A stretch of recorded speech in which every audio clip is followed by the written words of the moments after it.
சேலம் மாவட்டத்தில் நாங்கள் இருந்தோம். சேலம் மாவட்டம் தாரமங்கலம். தாரமங்கலத்துலேருந்து நாங்கள் அங்கூர் மாவட்டத்தில் பெரம்பலூர் மாவட்டத்தில் நாங்கள் இருக்கிறோம். இப்போ இருந்துக்கும்போது சேலம் மாவட்டத்தில் ஹாஸ்பிட்டல் சொந்த ஹாஸ்பிட்டல் நீங்கள் போய் பார்த்தோம். உங்களுக்கு சளி இருக்கும். குழந்தை 6 மாதத்துலேருந்து எங்களுக்கு குழந்தையிலேருந்தே சளி இருக்குது. சளி இருந்து ஹாஸ்பிட்டலுக்கு போய் ஊசி மாற்ற டானிக் எழுதி கொடுப்பாங்க. அது இருக்கிற வரைக்கும் நல்லாயிருக்கும். திருப்பி ஆரம்பிச்சிக்கும்.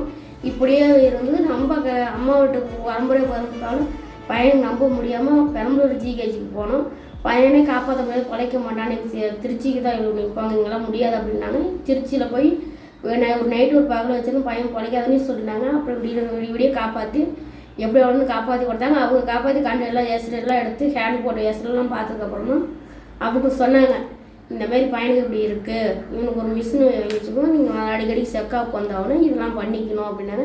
சரிங்கன்னு சொல்லிட்டு வந்தோம். அவங்க கொடுத்தாங்க, வாங்கிட்டு வந்தோம். திருப்பி நாங்கள்லாம் செஞ்சோம், முடிச்சும் கேட்கல. திருப்பி நாங்கள் மாத்திரை மருந்து மெடிக்கல் வாங்கி ஊற்றிருந்து சரியாகவே இருந்தது. எங்கள் அப்பா வந்து இங்கே கூட்டிகிட்டு வந்தாங்க. இந்த இடத்துக்கு நான் போகிறோமே, எனக்கு கொஞ்சம் நல்லா இருக்குது, நீங்கள் வந்து பாருமா, பையனை கூட்டி எனக்கு பாருமான்னாங்க. நாங்கள் வந்து பார்த்தோம். ஃபஸ்ட்டு மாதம் வந்து எங்கள் அப்பா கூட்டிட்டு விட்டாங்க. 2ஆவது மாதம் நானே வந்து எங்கள் பையனை கூட்டிகிட்டு பார்த்துட்டு போனோம். இப்போ 2 மாதமாக நாங்கள் வரீங்க. அந்த ஒரு மாதம் குடிச்சதில் கொஞ்சம் இருந்துச்சு. 2ஆவது மாதம் குடிச்சதில் எங்கள் பையன் ஆரோக்கியமாக இப்போ நல்லா இருக்கிறோம். மூச்சு வாங்குறது திணறதில்ல. இப்போ நல்லா சளிகளி இல்லாமல் நல்லா இருக்கோம். ஓடி விளையாடுறோம். இப்போ நல்லா இருக்கிறோம். இப்போ எந்த பிரச்சனையும் இல்லை. இந்த ஹாஸ்பிட்டல் வந்தபடி எங்களுக்கு எந்த நீங்களே வந்து பாருங்கள், வந்து வைத்தியத்தை பார்த்துட்டு போவாங்க.